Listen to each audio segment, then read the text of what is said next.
But there's a tonal shift, and you can see it right now. The cult of personality with CEOs, it's starting to bite them in the ass. If they don't manage it well, it's totally doing that. We see it with Theranos. We see it with Elon every other week. And there are a lot of companies that are coming up, Series A, Series B, Series C level. They emulate that. They want to emulate that. And one of the things, I find myself counseling is like, showcase the bench strength. You don't know where you're going to be in 2 years' time. Right. But your company should still be here, and your employees should still be here. Showcase the bench strength of your executive team. Use Aaron as from Box as a great example. Sorry to interrupt. But he's a great example of what to do. He's funny, he's smart, the stuff is relevant, and he's not insulting or degrading, and he's not obnoxious. He's just funny and smart. Aaron from Box as the CEO.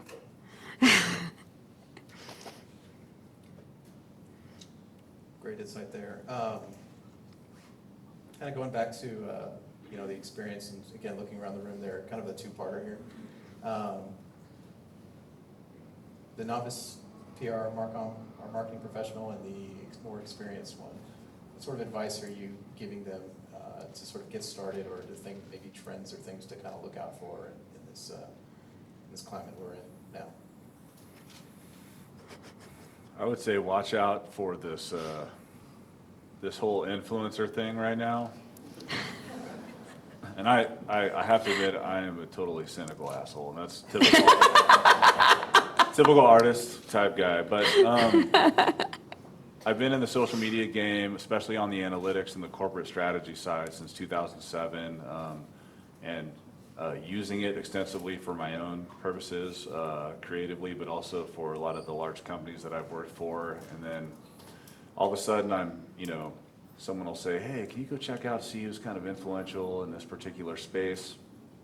Oh yeah, sure, and I'll go do some searches and some background stuff, talk to some friends who are maybe in that space already and can recommend some stuff. But stumbling onto these just like, and I hope nobody in here is one of these people, but just, just some totally just random weirdo who's got like 500,000 followers because of this picture of this one flower they take all the time or something. And then they're like, oh, all of a sudden I know everything there is to know about flowers all around the world, blah, blah, blah. I'm the best hashtagger in the Northwest, whatever. And just be really mindful of who you're believing to be a legitimate influencer for a business or for a client versus, just like kind of the spray and pray thing where you're like, I don't know who this person is, but look at all the followers and they got pretty pictures and they're great with that filter and awesome, like there's no substance behind that.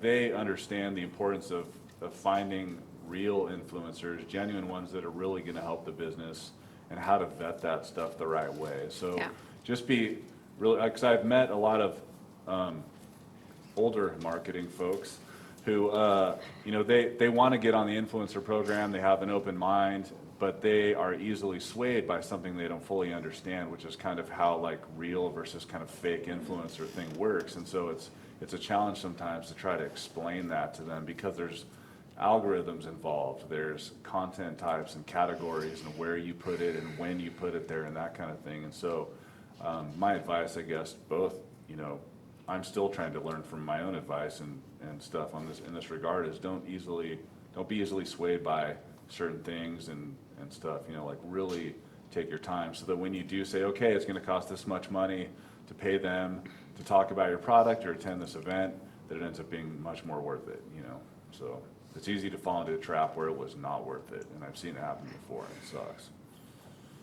I think I'll add to that. It's young or old, it's go with your gut, go with your instinct. Whether it's what you're pitching to a journalist, or whether to take on a new client or to work on a new project, chances are whatever alarm bells you've got in the back of your head or in your ears, they're probably right. And test that theory with either a peer or a reporter. Run ideas by people around you. There are a lot of journalists that I'm either friends with or I have a good working relationship that I can call and say, look, I've got this client, I've got this story, it's not for you, but let me just run it by you. I mean, what do you think? What's missing? And more often than not, that ends up serving us or the client or whatever we're doing well. When you're also on the original note, when you're looking at an influencer, look to see if there's real engagement there or if it's just a lot of bot answers. You can see when there's a real conversation, somebody will write and then that influencer will write back and then they'll write again and then there'll be some type of conversation there. You could also look at the ratio of likes to comments. So look at that. It could be somebody who maybe has a really tiny following, but that tiny following is seriously engaged. And when they mention this product that you're repping, these people actually go in and purchase. So your mileage may vary, but have a common sense approach. Is this somebody who just has really large numbers, or is this somebody who's actually engaging with their audience? Are they respected? And that applies to media outlets as well. Absolutely. I mean, everyone wants to get inside a Wall Street Journal, but sometimes the behind the paywall stuff isn't that beneficial to that particular industry or that particular vertical. It But usually you just take makes the CEO really happy. Exactly. You take an email newsletter that hits 10,000 people that buys their product, I'd rather take that Boom. Yeah. over something in the journal. Oh, excellent advice. I think next we want to make this thing a little more interactive for folks. So I'm sure there are questions based on the topics that we've covered here. So we've got a microphone floating around over here, but let's get some questions answered.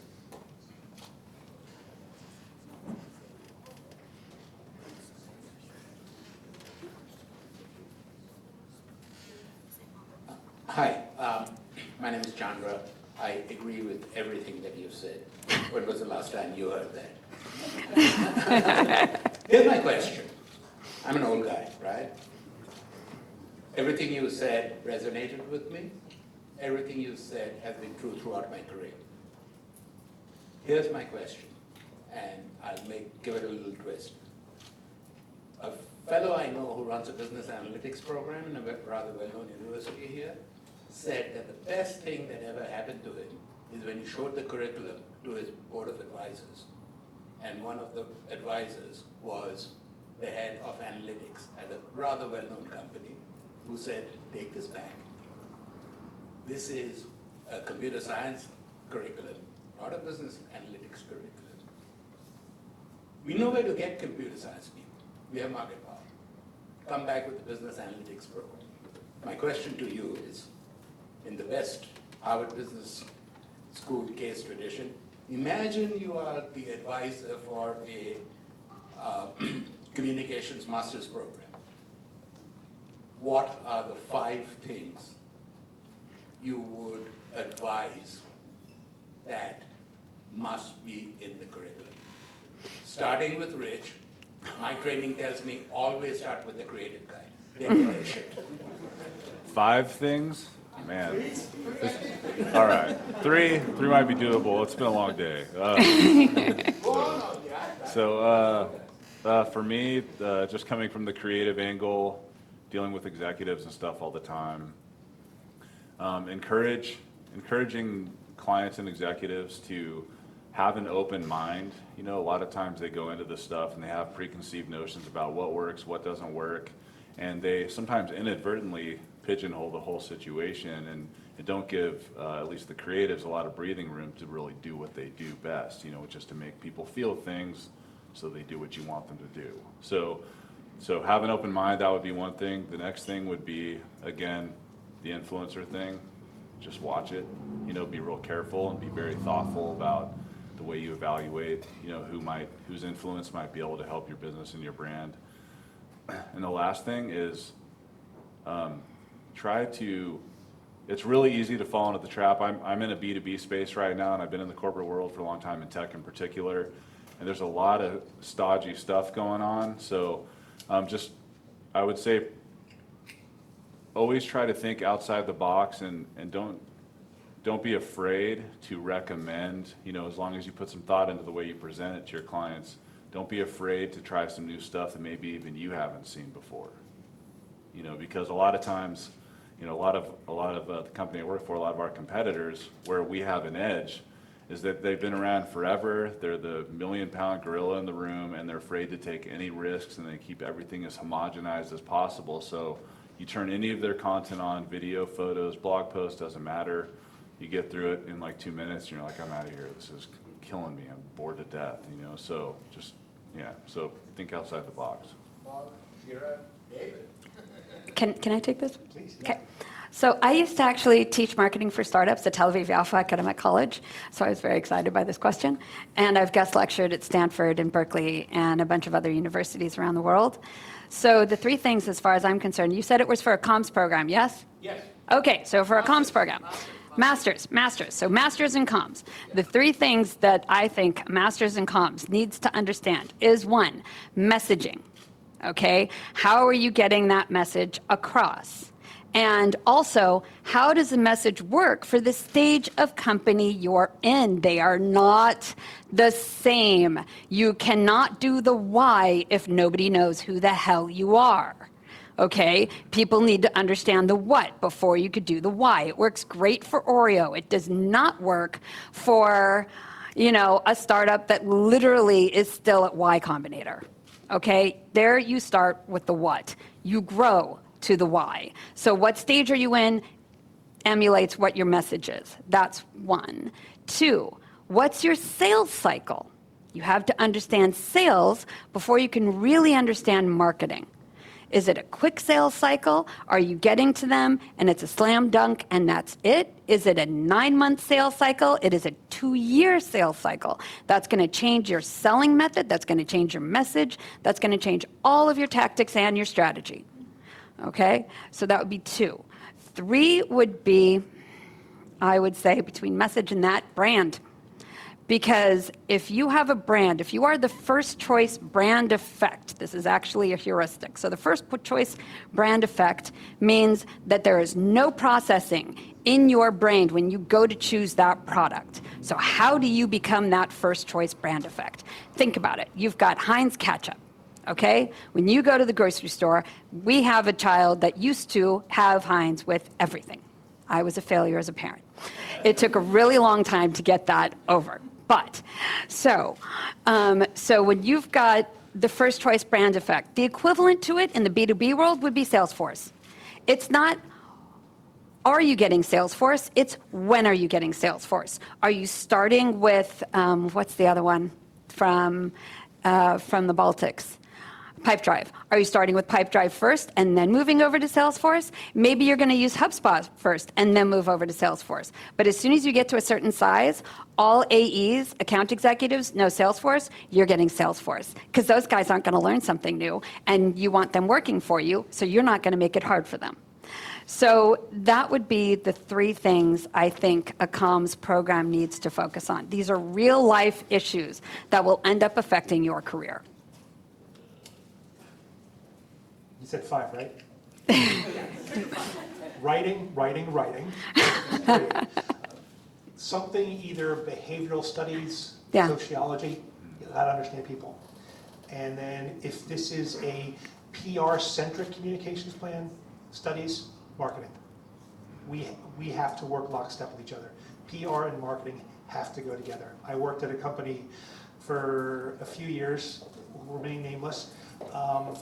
Marketing and public relations did not know what the other ones were doing. And Oh, they can't we work in just isolation. Cannot No work in silos. isolation, and we suffered dearly.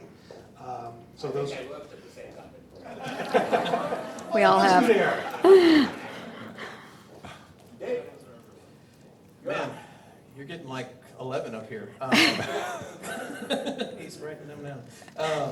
I want to see this syllabus when you're done with it. Yeah, great. I was going to touch on the brand here for a minute, kind of to your point there, one that I was stewing on here for a little bit is, you know, you want to, you know, while it's a, you know, when you're going to get Salesforce, you know, when you're going to get a Marketo, let's say, and so forth, but I think, you know, when you're having that brand discussion about what you want, whatever stage your organization is at, or whatever stage your comm strategy is at, is, you know, kind of be who you are. It's okay to emulate, it's okay to idolize and follow the path, but also be who you are. We just went through a massive acquisition, if you guys have been following the news, right? And you know, it says there, Trendkite Decision Company. Trendkite's a pretty big brand sitting on top of Cision right now. And, you know, we march to our own drumbeat right now, and we're actually reaping the rewards from that, because we march to our own drumbeat, and we're being asked to be a part, bring our philosophy into Cision through that acquisition. So that can be a great reward to your comm strategy if you're aware of that as you go forward. So, Brand has value. yeah, that was like 2.5 things. But. Hi, thank you for the discussion. So I'm from the SEO side, and for SEO, quality and quantity both matter. And for example, you mentioned about new worthy pieces like product feature or some new launch.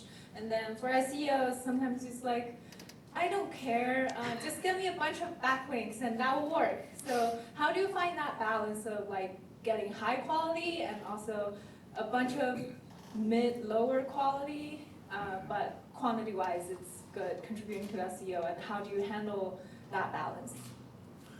Well, I'll say like on the YouTube side, the SEO effort is a pretty important one. So when I put something on YouTube, we have a process where we have a couple of writers that write our case studies and stuff like that we'll use. And we have a couple different kind of message maps, I guess would be a term that most everybody here knows.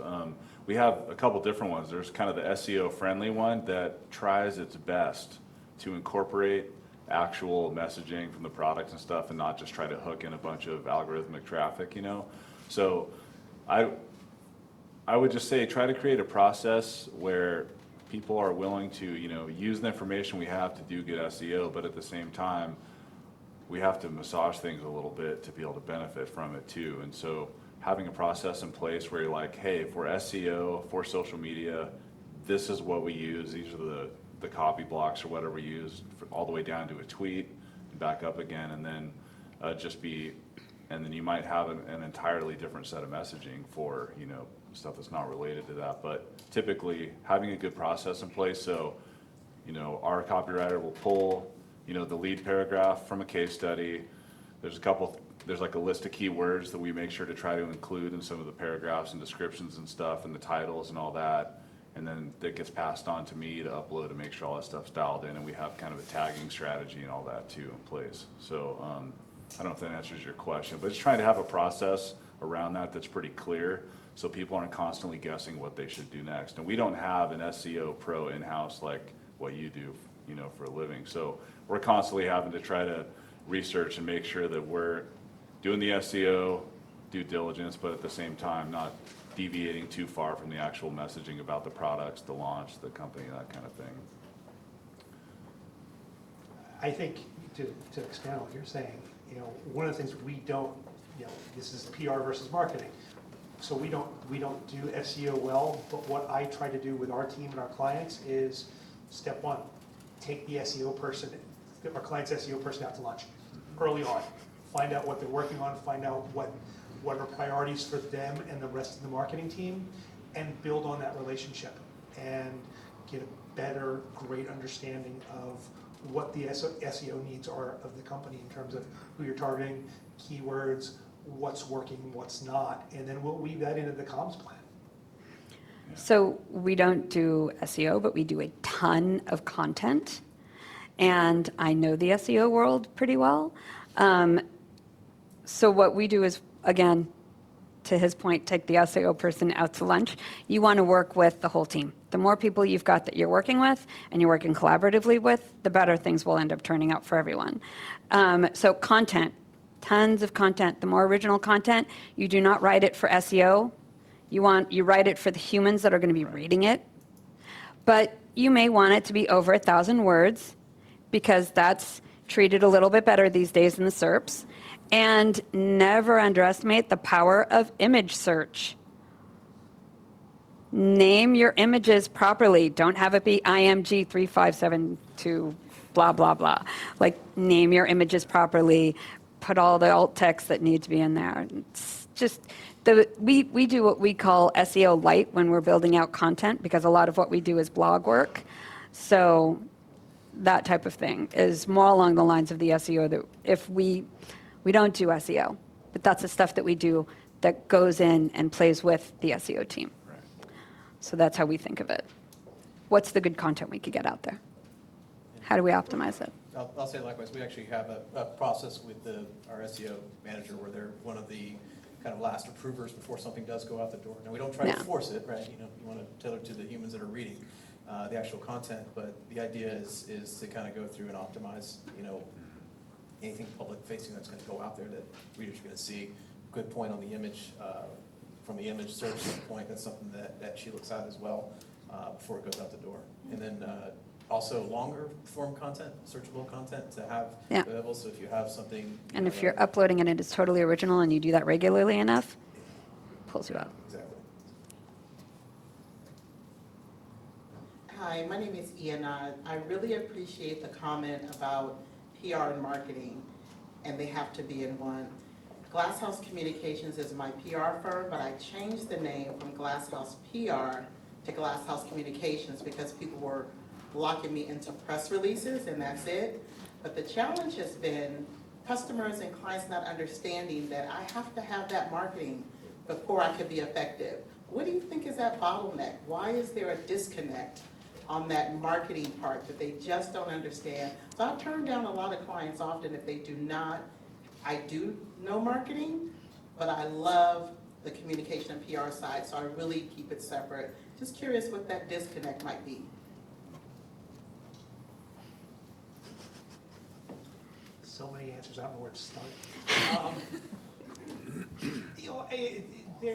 They're fundamentally different skill sets, and I think people who don't have a communications background either don't get the nuance or don't see them as something that should go together. And I know that's not a great, it's a very vague answer, but I think it depends on who's looking at it. But there are a lot of reasons behind it. I think a lot of it is just lack of understanding. I think it depends on who's involved too. There's companies I've been, doing some work for where they've totally intentionally blurred the lines between marketing and PR because there's so much overlap just because the way technology is now, the way mobile apps are, the way people are, sharing stuff and doing content, there aren't many opportunities for somebody to just go into a company today and just be a PR person. You have to really understand marketing a lot better. You have to at least have some kind of comprehensive, high level understanding of how marketing works and how it plays with, technology. And then PR people and marketing people, they both need to understand each other really well, and sometimes where, the other person's at sometimes just because, and so the problem that I've seen is that there's just a disconnect because we're in a transitional phase right now with this stuff, and people are trying to understand how they're supposed to play together and where they overlap, and are they sometimes supposed to be the same role even, in some cases. So it's been a challenge where I'm at. We've had that exact same challenge where some of the more old school marketing folks and some of the more old school PR folks are trying to better understand what each other does so that they can understand the landscape that we're all currently having to deal with, which still has a lot of unknowns. There still aren't a lot of concrete answers to how those things play together sometimes,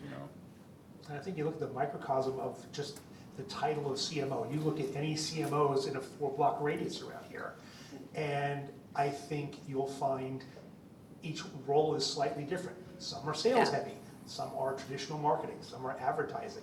Each CMO in this little tech bubble we're in does things differently. And I think it's the same thing with PR too. But I also think that when you do the PR side of things, you are essentially a storyteller, and you understand what appeals to the market. If you can do that, you can do the messaging and you can do the comms. You can write a case study. It may be written slightly differently, but you can still do that. The skill set is there. I come from the CMO marketing world and went over to the PR side of the house, and our team has risen up more on the PR side. So I take things from a slightly different point of view, and then we mesh it all together. I think that's part of the reason why. I think just a lot of people are, well, you can tell this story. If you could tell this story, you can do all of these other things as well, right? And a lot of PR agencies that I know today are doing more than just the pitching. They're doing, we're writing, you know, your messaging, we're doing your branding, we're handling your positioning, we'll write your case study, your white paper. We'll do that gamut. We will. Do you? I reviewed a billboard today. I was like, okay, sure. Yeah. You want me to review your billboard copy? Yeah. Or the actual design? Sure, I can give you an opinion on that. It's not my day job, but okay. Yeah. So there you go.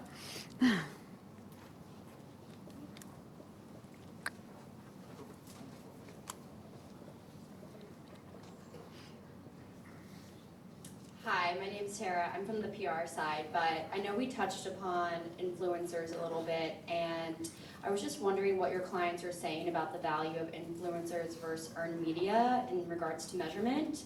Obviously, you can measure the amount of viewership on a site, and then you have followers. It might be 2 million followers, but you might only get 20,000 likes. So I would love to see what clients are saying about that, and if they're coming more to you for, let's do influencer campaigns or earned media.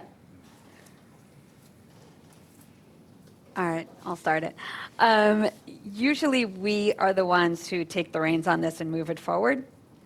This is just generally how we end up working with a lot of our clients. So on our side, we mesh the two. We don't do paid influencers. Okay, we found zero value from the paid influencers. You know, somebody who's Instagram famous, Yeah. I don't care. But on the other hand, an influencer to us is, let's say, a mommy blogger who has a really passionate following. And, okay, this person, we may be saying, here's a gift card, you know, write about this or something like that. Like, we may give something like this, but we will not do a pay-to-play. And what we do is we watch, okay, we got this. We make sure that we have access to the Google Analytics of all of our clients, so that we could look afterwards and say, okay, we got this coverage. Let's see, what did it do? And did it bring in the traffic from the places we're looking to bring traffic in from? So that's how we handle it on our side. There's an interesting story to tell. I'm not going to tell it tonight, but I think the way, and I do a lot of B2B PR, so the way B2B looks at influencers is a little bit different. And our approach with them, and like Shira, we don't go the pay-to-play route most of the time. But you know, I love using influencers for our own events, like to moderate a panel or to Right. MC a particular event. That's great. It's great name exposure for both the influencer and the people in the audience. And sometimes we treat influencers like journalists, depending on who they are and you know what their positioning is. But in the B2B space, it's still emerging, and I think everyone's still trying to figure out the path forward. You know, both as influencers and how we work with them. But is it more of an influencer in the B2B space, or is it more of a pundit? I mean, I would consider Scoble a pundit. Yeah, and I think, and there are, in certain spaces, there are the pundit types, but then there are also the influencers, you know, Right. that have, so whether it's a mommy blog or a gear blog type of stuff. Yeah. And, you know, I don't want to exclude them, but like I said, there's a place for them to you know, be involved with the company. Yeah.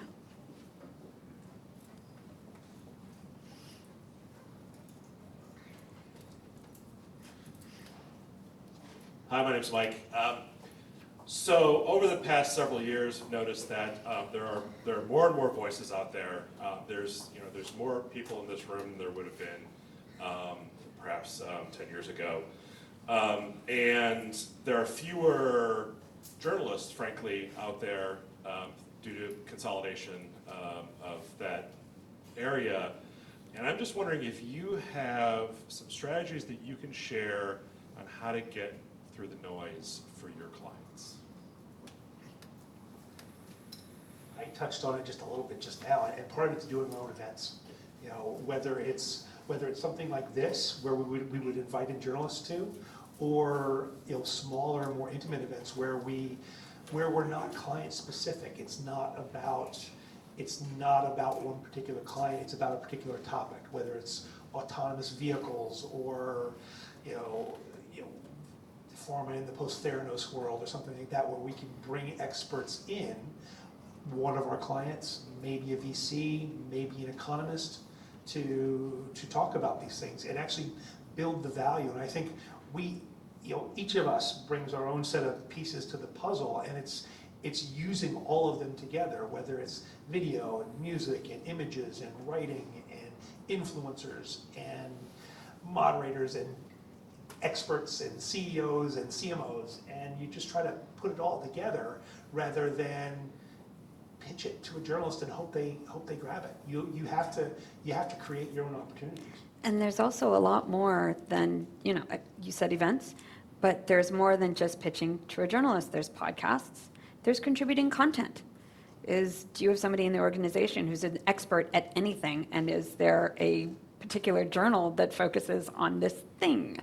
So there's a lot of different ways to go about getting above the noise, doing a research project, doing your own research. So, and then taking those numbers and pitching something like that. If you don't have news necessarily, what can you create?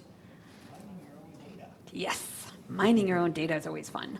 Can I just ask a quick follow-up question? So, I think that those tactics are really great in B2B. Mm-hmm. But what if your contributes? Then you gotta get weird. Or you create your own media. Food 52. Okay, Food 52 has a blog that is phenomenal. Okay, and I was actually talking about this to my friend today. They have a blog that's phenomenal. I like their blog. I read their blog often, and because of that, if it had been in stock, I would have paid nearly $60 for a dish strainer. Who's going to pay $60? What the hell do you need? It's a very pretty dish strainer. It was out of stock. So I didn't end up buying it, but had they had it in stock, I would have purchased, because I'm constantly on Food 52 because I really like their blog. That's create your own media.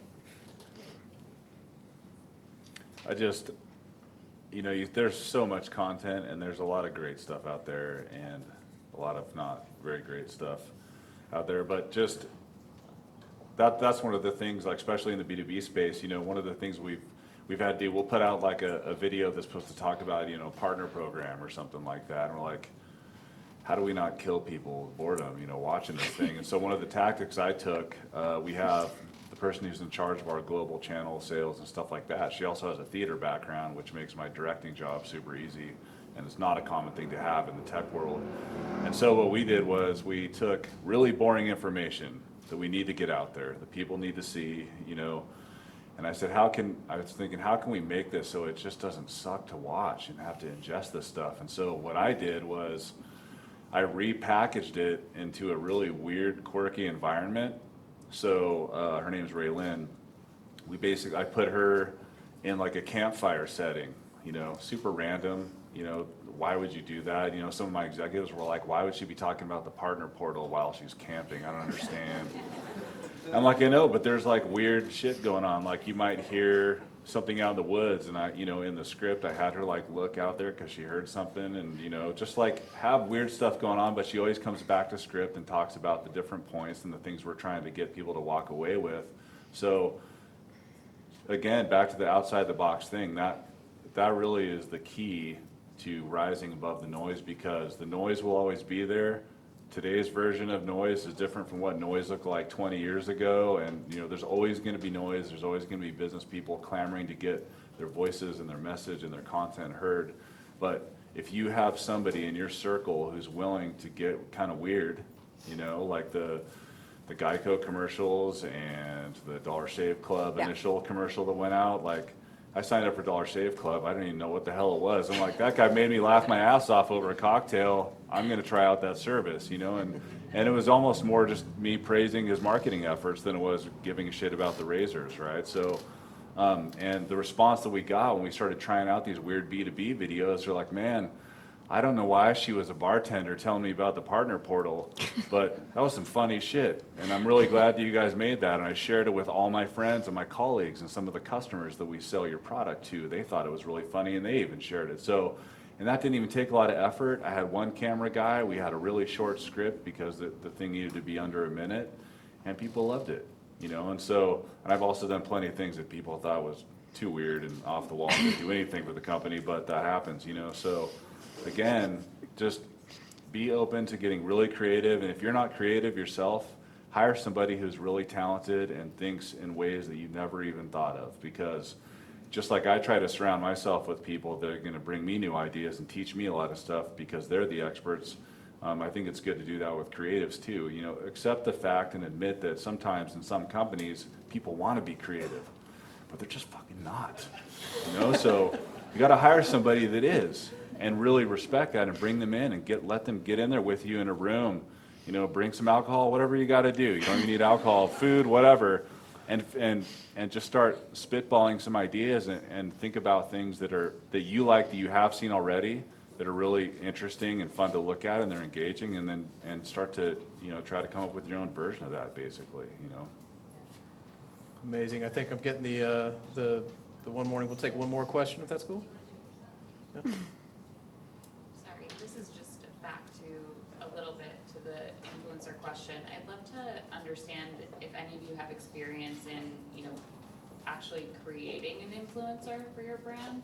I think a lot of people are expensive or kind of bullshit, right? Like, I mean, it's hard to figure out who to connect with, but is there opportunity in finding a voice that's unique and interesting and really aligned with your brand, and then using everything you have on the marketing side to elevate them and your brand along with it? In one of the companies I used to work for, we did that. We didn't create influence. We actually tried to bring in two influencers to roll out a product. It would have worked if the product was any good. Nothing But- will kill a but- bad product faster than good marketing. Yeah, the problem if the product isn't good, you know, it's not going to work. But it's doable, and I think it combines a bit of what you were saying is, you know, go crazy. It was a. If I tell you what it is, it gives everything away. But we actually had people in a loft in New York City trying out the product, and the influencers were hosting, and they were fantastic. They were engaged. They did everything they were supposed to do. The product didn't, and I think there's a place in this world to use influencers effectively, but it goes back to, you know, is it the right company? Is it the right product? Is it the right audience?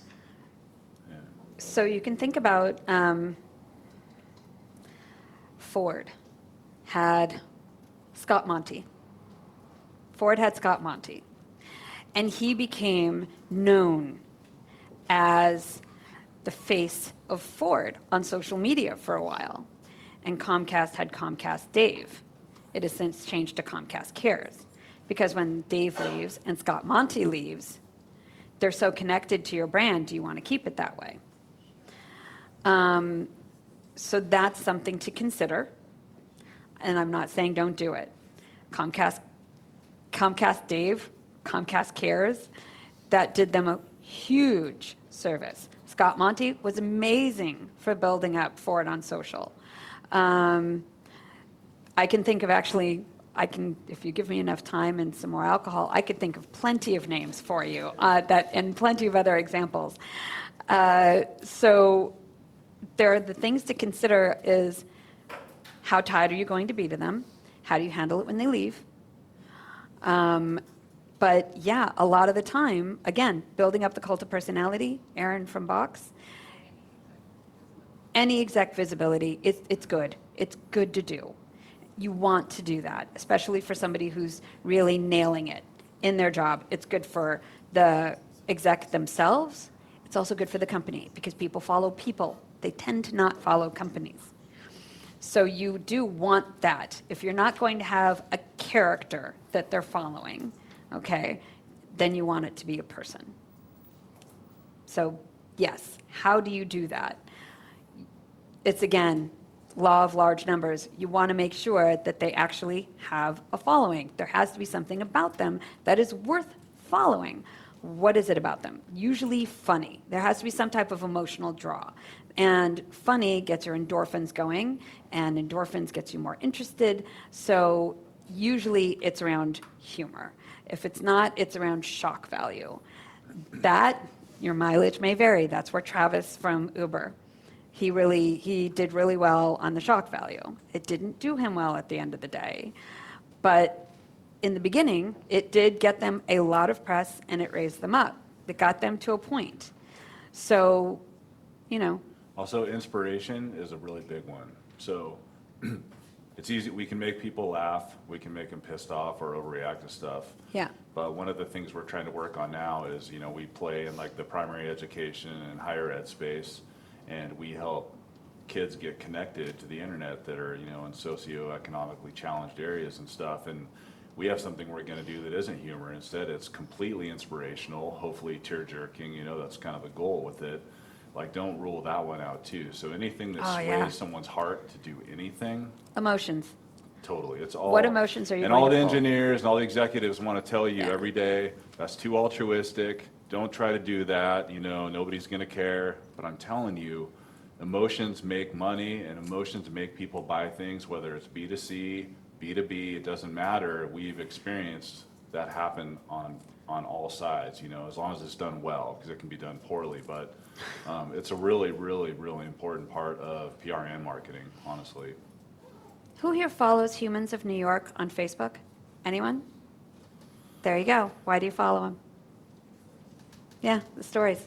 Sometimes they make you cry, sometimes they make you laugh, but they always pull an emotion. I think that's a great point to finish on there, on the emotion side of things. I want to thank one more time, do you want to say something? Oh, by all means. Yeah. So thank you all for showing up tonight to be part of this discussion. Thank you to our speakers, Shira, Paul, and Rich. Thank you to Dave Cargill of Trendkite, a Cision company. I want to make sure I got the branding right. We have this place till 8:30. There's a lot of food, so if you brought your Ziploc, take some home. I'm not kidding. Eat, take some home. We have a lot of drinks. We have this place till 8:30. Thank you to NASDAQ Center for this beautiful venue. If you have any interest in hosting a venue here, talk to Shelly over there. She's your person to talk to. I want to also give a shout out to our caterer tonight, Albert and the team at Rock's Beverage Catering. If you have any events coming up, talk to them. And thank you to our friends at AMA SF. Go to their website, amasf.org. And if you're in PR, go to PRSASF.org for more info. And we have another hour or so to network and mingle. So thank you very much. Enjoy the rest of the night.